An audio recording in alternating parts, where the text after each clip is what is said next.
Alors, Diane, on a entendu toutes sortes de termes à la conférence de presse d'aujourd'hui. Essayons d'y voir un peu plus clair parce qu'on a parlé de criblage. C'est nouveau dans notre vocabulaire. Là. On parle de cibler, cribler. Expliquez-nous tout ça.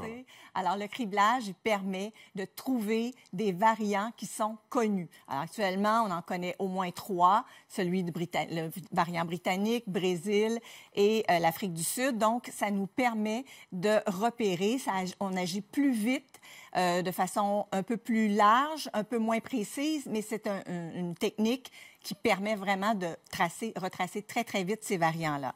Le séquençage, lui, il permet de repérer tous les variants, y compris des nouveaux qui arriveraient. Donc, on dit qu'il décode le matériel génétique des virus. On pourrait dire décortique, si on voulait le dire en mots plus simples. Alors, il permet de repérer, donc de décoder le matériel génétique, la séquence génétique du virus traditionnel, original, dirons-nous, des variants, mais il permettrait aussi d'identifier de nouveaux variants qui pourraient surgir. Donc, c'est un processus qui est plus long, qui est plus précis, mais on ne veut pas en faire 100% de séquençage en général, tandis que le criblage, on pourrait en faire beaucoup, beaucoup plus.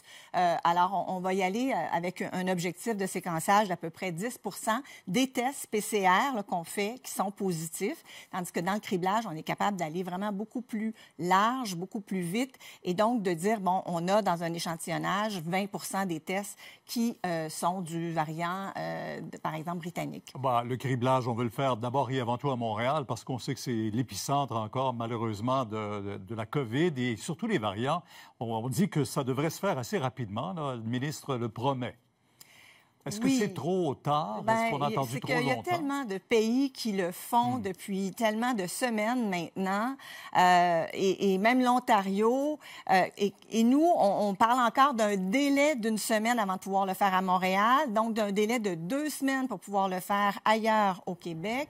C'est troublant, cette lenteur, ce manque de proactivité. On sentait aujourd'hui un peu là, que du côté du gouvernement, on voulait mettre de la pression un peu pour que tout ça s'active. On a un mauvais bilan. Alors, il faut pas refaire les mêmes erreurs. Et le temps, c'est vraiment notre meilleure arme contre le virus. Et en même temps, c'est notre plus grande faiblesse quand on laisse passer des semaines. On voit que du côté de l'Ontario, on a déjà pris la décision de reporter d'1 mois la semaine de relâche. Chez nous, on va la conserver, semble-t-il, mais quoique tout est sur la table, est-ce que c'est la chose à faire, ce que l'Ontario vient de décider? Bien, il y a quelque chose de nouveau, en tout cas, par rapport à il y a 2 semaines, Pierre, parce qu'il y a 2 semaines, on pensait qu'on aurait les arrivages de vaccins et que donc on aurait, à cette semaine de relâche, les résidents âgés dans les résidences pour personnes âgées, par exemple, qui seraient vaccinés et probablement immunisés. Et là, si on regarde un peu l'opération, la décision de l'Ontario qui décale d'1 mois, bien nous, 1 mois, ça veut dire qu'à partir de la semaine prochaine, on va avoir 200 000 tests. Ce serait assez pour vacciner tous nos résidents des personnes âgées. Un autre 2 semaines pour leur donner l'immunité. Et on serait vraiment dans un contexte où la semaine de relâche pourrait être beaucoup plus relaxe et on aurait beaucoup moins de chances de contaminer encore nos aînés. Alors, c'est une décision difficile, mais on parle beaucoup de protéger nos aînés depuis longtemps, qu'on veut faire mieux. Ouais. C'est peut-être une piste. Est-ce que c'est plus politique que la santé? Il y a des enjeux politiques, définitivement, à travers tout ça, parce que c'est sûr que là, on a pris un certain retard au niveau des variants. On n'est pas capable non plus de doser correctement ce qui mijote en dessous du nombre de cas qu'on a. Alors, est-ce qu'on est en train de créer des variants qui multiplient le nombre de cas pour une éclosion potentielle? Soit que non.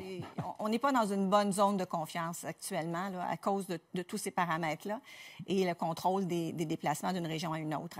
Merci beaucoup, Diane. Au revoir.